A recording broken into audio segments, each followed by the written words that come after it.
আপনি প্রশ্ন করতে ক্লান্ত হয়ে যাবেন, কিন্তু স্যার উত্তর দিতে ক্লান্ত হবে না। স্যার এত মানে আসলে স্যার এত যেহেতু স্যার নাই, স্যার এত ভালো মানুষ যে প্রাইভেট চাকরি নিতে এলে অনেক কঠিন, কিন্তু সরকারি চাকরি সহজ। তাহলে দেখেন সরকারি চাকরি মানে ফেয়ার হয়েছে দেখি তো তাদের কনফিডেন্স চলেছে, তাই না? ওয়ালাইকুম রহমতুল্লাহ। আমি মোহাম্মদ কামরুল ইসলাম, আমার হোম ডিস্ট্রিক্ট নেত্রকোনা। আমি এসএসসি পাস করছি মানবিক থেকে, তারপর ডিপ্লোমা শেষ করছি সিভিল থেকে, তারপর বিএসসি শেষ করছি সিভিল থেকে, তো লাস্ট গ্রাজুয়েট হয়েছে বিএসসি সিভিল ইঞ্জিনিয়ার। তো আমি দীর্ঘদিন ধরে প্রাইভেট জব যখন করি, তখন লাস্টে এরকম ভাবে 2019 সালের দিকে এরকম ভাবে দেখি আপনার, আগে ভাবতাম যে টাকা ছাড়া এরকম ভাবে চাকরি হয় না। আমিও অলরেডি কয়েক জায়গায় টাকাও দিয়েছিলাম, প্রাইভেটে অনেক টাকা পয়সা পাইতাম, তো তো টাকা পয়সা ছিল, আমি কিছু জব করতে থাকি, পরবর্তীতে এরকম ভাবে টাকা দিয়েই চাকরি নিয়ে নেবো। কিন্তু পরে দেখি যে এই তালতলে এসে দেখি এরকম ভাবে মানে টাকা ছাড়া চাকরি হচ্ছে। তো যখন এরকম ভাবে কয়েকজনের এরকম লাইভ দেখলাম, তখন আমার ছোটকাল থেকেই মানে কনফিডেন্স ছিল। আমি যখন স্কুলে পড়াশোনা করছি, তখন কিন্তু মানে লাস্ট টাইম এরকম ভাবে জন টেনেছিলাম না, এখনো ছিল। তো আমার কনফিডেন্স ছিল যে আমি আবার যখন ডিপ্লোমাতে পড়ছি, তখনই কিন্তু আমার ভালো রেজাল্ট ছিল। তখন কনফিডেন্স আছে ইনশাল্লাহ যে আমার যে বয়স আছে প্রায় 18 মাস ছিল, তো আমার 18 মাসের মধ্যে চাকরি হয়ে যাবে ইনশাল্লাহ, যদি আমি জব ছেড়ে দিই। কারণ দুই নৌকা পাড়ে দিলে কোনো কিছু হবে না। এরকম ভাবে আসছি, পেনাসিয়াতে আসার পরে দেখে যখন এরকম ভাবে এই একের পর এক চাকরি হচ্ছে, ঠিক আছে।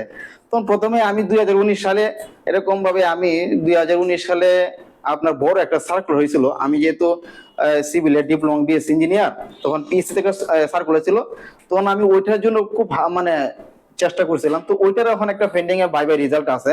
তো পরবর্তী ওইটা আমাদের দুইটা মধ্যে আমি বাই বাই ছিলাম, চাকরি হয় নাই। কিন্তু পরে চিন্তা করলাম আমার বয়স জন্য শেষের দিকে একেবারে, পরে চিন্তা করলাম না, আমার তৃতীয় শ্রেণীর চাকরি হইলো যে কোনো একটা আমার লাগবেই।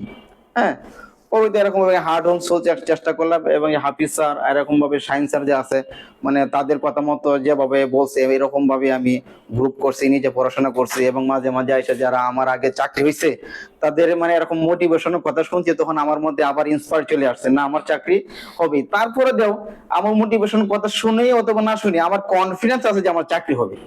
বুঝতে পারছেন? সবচেয়ে এখানে যারা আসছেন, যাদের কনফিডেন্স আছে যে আমার চাকরি হবে, তার চাকরিটা হয়ে যাবে। হ্যাঁ, এখানে আমি দেখছি মোটামুটি প্রায় 50-50-এর মতো আছেন। যদি আপনারা স্যারদের কথা মতো চলেন, হ্যাঁ, আমি আশা করি যে 1 বছরের মধ্যে এরকম ভাবে 50% উপরে চাকরি হয়ে যাবে ইনশাআল্লাহ।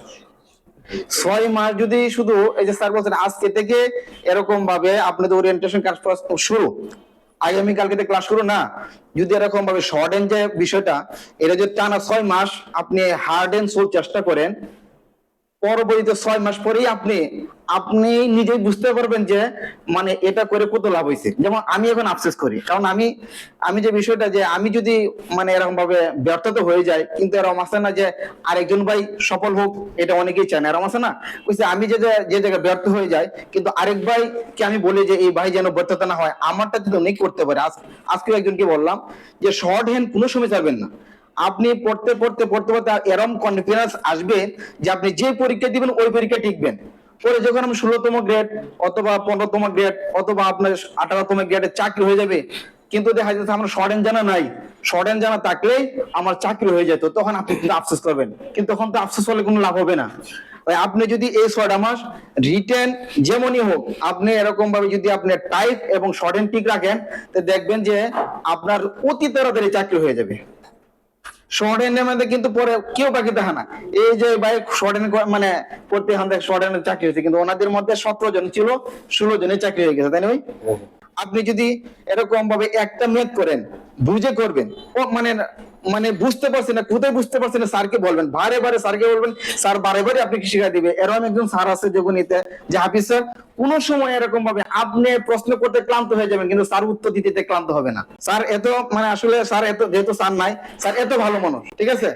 তো এরকম ভাবে আপনি যদি মেয়েতে এবং ইংলিশে যদি ভালো থাকেন, আপনার বসিনার জব হইতে সময়ই লাগবে না।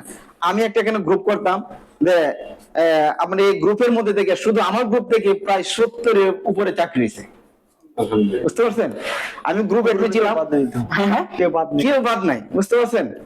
মানে আমার গ্রুপ এত ছিল যে যে দেখে যে অনেকেই আমার গ্রুপ থেকে ভয় পাতে, এত ভালো সবাই স্টুডেন্ট ছিল। কিন্তু কেন, যে আমি একটা সিলেবাস দিতাম, এই সিলেবাসটা মানে সবাই কমপ্লিট করে আসতো।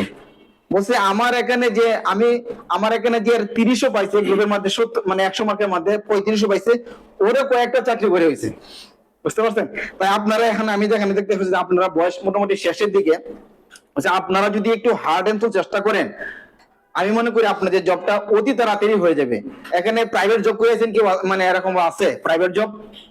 হ্যাঁ, প্রাইভেট জব যারা করছে এরা কিন্তু বুঝে যে কতদিন কষ্টকর প্রাইভেট জব করা। তো আমি যেখানে আমরা 115 জন আপনার জুনিয়র আউটডোর অ্যাসিস্ট্যান্ট সমুদ্র বন্দর মানে মংলা সমুদ্র বন্দরে যে চাকরি করি, এগুলোর মধ্যে অনেকেই বলে ভাই প্রাইভেট চাকরি নেওয়া কঠিন কিন্তু সরকারি চাকরি নেওয়া সহজ। বুঝতে পারছেন কথাটা? যে প্রাইভেট চাকরি নিতে গেলে অনেক কঠিন কিন্তু সরকারি চাকরি সহজ। তাহলে দেখেন সরকারি চাকরি মানে ফেয়ার হয়েছে দেখি তো তার কনফিডেন্স চলেছে, তাই না? তাই আপনারাও অনেক চেষ্টা করবেন, মানে চেষ্টা মানে কি, আপনি জীবনে যত কষ্ট করছেন এই পর্যন্ত এর চেয়েও বেশি কষ্ট করে আপনার চাকরির বয়স যতটুকু আছে এতটুকুর মধ্যে আপনি দেখাই দিবেন। আপনি যে সার্কুলার আসবে যখন 5টা পোস্টে আসবে, ভয় পাবেন না যে 5টার মধ্যে আমার চাকরি হবে। আপনি ওই রকম কনফিডেন্স নিয়ে আপনি অ্যাপ্লিকেশন করবেন যে 5 জনের মধ্যে 4 জন বা 1 জন আমার চাকরি হবে, এটা আমি ফার্স্ট থাকবো। ওই রকম কনফিডেন্স নিয়ে আপনার পড়াশোনা করতে হবে। আর আপনি পড়াশোনা যখন করবেন, পড়াশোনার মধ্যে কিছু টেকনিক আছে, কিন্তু পড়াশোনার মধ্যে টেকনিক আছে। অনেকে অনেক পড়াশোনা করে কিন্তু টেকনিক না থাকার সে অনেক পিছিয়ে যায়। এক পড়াই কিন্তু বারে বারে পড়লে সময় নষ্ট হয়, তাই না? যে জিনিসটা আমি পারি না এই জিনিসটা আমি নোট করব। আমি কিন্তু অনেক সময় দেখাইতেছে যে এক কথায় প্রকাশ দেন বাগধারা পড়েন, এরকম ভাবে একটা জিনিস অপরিচিত এটা আমি নোট করে এটা আমি পারতেছি না, ঠিক আছে? আর যেটা পরিচিত দেখবেন যে আমরা যদি 100 বাগধারা থাকে, হ্যাঁ, দেখবেন যে 100 বাগধারা ভরে গেলে আপনার চাকরি পরীক্ষা 3টা কমনই পাবেন।